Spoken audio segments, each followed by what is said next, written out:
সেই সময় ভারতের সবথেকে বড় ফুটবল টুর্নামেন্ট এবং নামী টুর্নামেন্ট আইএসএল কে দাপিয়ে বেড়ানো প্রতীক মন্ডলকে আপনাদের হাতে তুলে দিয়েছি। আপনারা তাকে গণতান্ত্রিক প্রক্রিয়ায় নির্বাচন করে আইনসভার মধ্যে পাঠাবেন।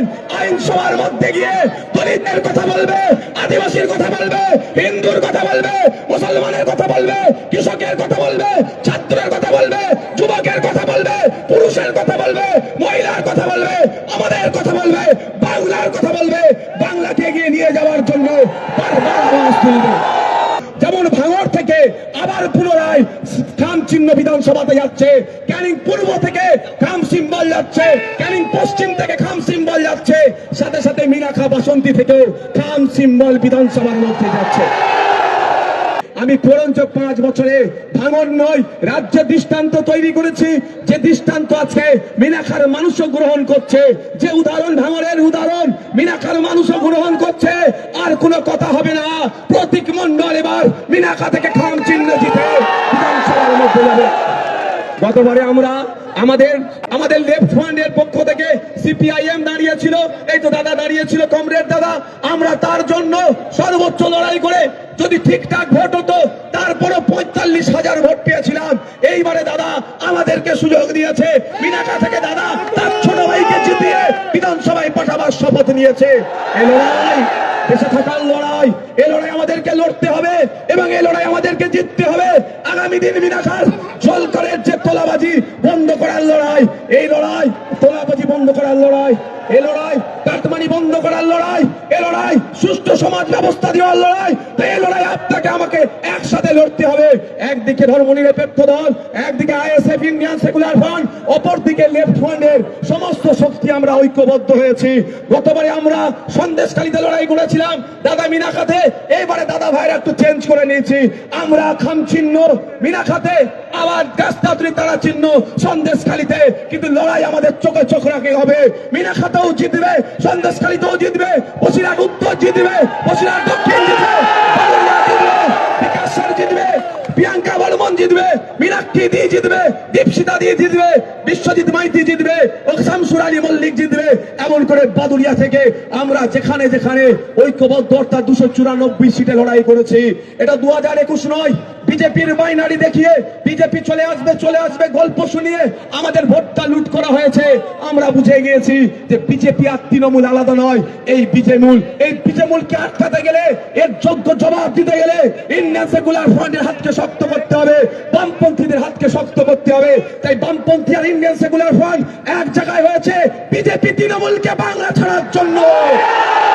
আপনাদেরও সাথ চাই, সুষ্ঠু সমাজ ব্যবস্থা চাই, যে সমাজ ব্যবস্থাতে কেউ এটা বলার সাহস পাবে না যে রাত 8টার পরে মেয়েরা কাজে বের হতে পারবে না, এ বলা বন্ধ করার সমাজ ব্যবস্থা আমরা চাইছি।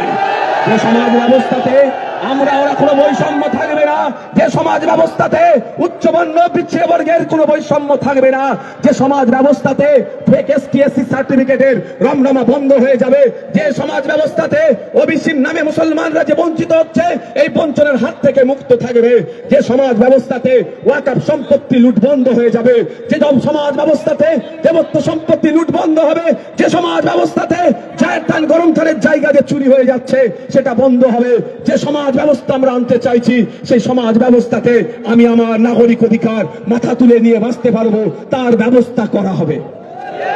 বন্ধুরা, আপনারা ছাড়া এই সমাজ ব্যবস্থা গড়া যাবে না।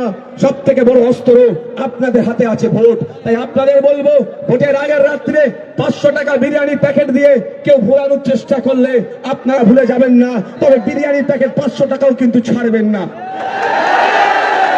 এটাও ছাড়বেন না, কিন্তু নিয়ে ভুলে গেলে হবে না। দেখুন, সুরতের বিপক্ষে গিয়ে ভাঙড় পথ দেখিয়েছিল। আজ 5 বছরে ভাঙড়ের বিধায়ক হিসাবে ভাঙড়ের মানুষের পাশে শুধু থাকা নয়, রাজ্যের মানুষের পাশে থেকে এতটুকু প্রমাণ করা গিয়েছে যে সুরতের বিপক্ষে একজন হলে দাঁড়ালেও পুরো স্রোতটাকে কিন্তু বিমুখে চালানোর ক্ষমতা রাখতে পারে। কারণ আমরা ভুলে যাচ্ছি না, ওয়াকফ আন্দোলনের সময় দিল্লি যাওয়ার নিদান দিয়েছিল। তাই সময় এসেছে ভোট চাইতে এলে মমতাকে বলে দিন দিল্লি গিয়ে ভোট দিন, মমতাকে বলে দিন দিল্লি গিয়ে ভোট দিন, ওয়াকফ চোরেদের বলে দিন দিল্লি গিয়ে ভোট দিন, ফেক এসটি/এসসি চোরেদের বলে দিন, স্বাস্থ্য চোরেদের বলে দিন, শিক্ষা চোরেদের বলে দিন, রেশন চোরেদের বলে দিন। তৃণমূলকে বলে দিন, সম্প্রীতি বিনষ্টকারীদের বলে দিন, বিজেপিকে বলে দিন, তৃণমূলকে বলে দিন, তাকে দিল্লি পাঠাবো, দিল্লিতে গিয়ে ভোট চাবো। যখন আমার মাদ্রাসা, মসজিদ, ঈদগাহ, কবরস্থান হাতছাড়া হয়ে যাচ্ছে, আতঙ্কিত আছি, তখন আমার পাশে দাঁড়ানো তো দূরের কথা, দিল্লি থেকে ভোট চাওয়ার কথা বলেছিল। আর আজকে এখানে মিনা খাই এই মালঞ্চ বাজারে দাঁড়িয়ে বলছি, মাদ্রাসা, মসজিদ, ঈদগাহ, কবরস্থান বাঁচে এখনো আপনাদের সুরক্ষিত আছে, শুধুমাত্র মাথায় রাখবেন নওশাদ সিদ্দিকীদের মতো কিছু মানুষের করা মামলার জন্য। মাথায় রাখবেন একটু, কোন আপনার মমতা ব্যানার্জি, কোন আপনার অভিষেক ব্যানার্জি কেউ এই মামলাটা করেনি। নওশাদ সিদ্দিকীদের মতো কিছু মানুষ মামলা করেছে, আর বামপন্থী উকিলরা তাদের সর্বোচ্চ দিয়ে আইনি লড়াই করছে বলে এখনো টিকে আছে। যে আমাদের আগামী 5 বছর কতটা সুরক্ষিত থাকবে, আগামী 5 বছর কতটা আমরা ভালো থাকবো, আগামী 5 বছর আমাদের সুখ দুঃখে আমার পাশে কে দাঁড়াবে। তাহলে যেভাবে ভাঙড়বাসীর পাশে আমি 5 বছর ধরে ছিলাম, আপনাদের বলবো, আপনাদের বিধায়ককে আপনাদের সুখে দুঃখে আপনাদের পাশে যদি পেতে চান, আপনার বাড়ির ছেলে, আপনার ভাই, আপনার ছেলে, আপনার প্রতিবেশী, আপনার বন্ধু, আমাদের প্রতীক মন্ডলকে আমাদের সমর্থনে আইএসএফ এর মনোনীত প্রার্থী কাম চিহ্ন আগামী 29 এপ্রিল বিপুল ভোটে জয়যুক্ত করে পাঠান। আমি আপনাদের কথা দিচ্ছি, ইনার স্পোর্টসম্যান স্পিরিট আছে, আপনার বাড়ির ছেলে হয়ে থাকবে, আপনার ঘরের ছেলে হয়ে থাকবে। বিধায়ক হিসাবে যে ঘ্যাম বেড়ে যায় ইনার মধ্যে পাবেন না, মাটির মানুষ থাকবে। সার্টিফিকেটের জন্য ইনার বাড়িতে যেতে হবে না, সার্টিফিকেট আপনার বাড়ি পৌঁছে যাবে, যেমন ভাঙড় পরিষেবা পাচ্ছে। একটু দূরেই তো ভাঙড়, যে জিজ্ঞাসা করে আসুন। আমি ভাঙড়ের বিধায়ক হওয়ার আগে পর্যন্ত পঞ্চায়েতের মেম্বাররা সার্টিফিকেট দিলে 1000, 1200, 2000 টাকা নিত।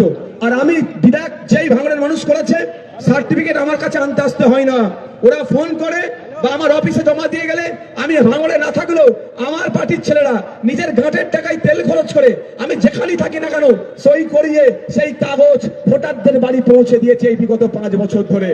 ওই জন্য কনফিডেন্স আমার সেই লেভেলে আছে। গত 5 বছর ধরে ভাঙড়ের মানুষের সাথে, সাধারণ মানুষের সাথে মধ্যখানে কোনো ব্যারিকেড না রেখে সরাসরি অ্যাক্সেস দিয়েছি, কথা বলতে পেরেছে, আলোচনা করতে পেরেছে, সুবিধা অসুবিধাতে তাদের সামনে দাঁড়িয়েছি, তাদের বিপদে বুক চিতিয়ে সামনে দাঁড়িয়েছি বলে আজকে আমি জোর গলায় বলতে পারেছিলাম যে এই নটোরিয়াস ক্রিমিনাল কেন মমতা ব্যানার্জি ভাঙড়ে ধারাক, তাহলে লড়াইটা টক করে হবে। আজকের দিনে ভাঙড়ের মানুষ আমাকে যেভাবে গ্রহণ করেছে এবং বিশ্বাস করে স্রোতের বিপক্ষে গিয়ে একদিকে বিজেপি, তৃণমূল চলে আসবে এই গল্প শুনিয়ে মানুষের ভোট লুট হচ্ছিল, তার বাইরে গিয়ে যখন আমাকে ভোট দিয়েছে 5 বছর ধরে তাদের পাশে থেকে তাদের বিশ্বাস, আস্থা, ভালোবাসাকে আমি পাথেয় করে লড়াই করে গিয়েছি। আইনি লড়াই, মাঠে ময়দানে লড়াই, বিধানসভায় লড়াই করে গিয়েছি। তাই আজকের দিনে এখানে দাঁড়িয়ে মিনা খায় মালঞ্চতে দাঁড়িয়ে বলছি, এইবারে লিগটা ভাঙড় থেকে 26,000 সীমাবদ্ধ হবে না, ওটা ডবল হবে, হাফ সেঞ্চুরি পার আমরা ভাঙড় থেকে।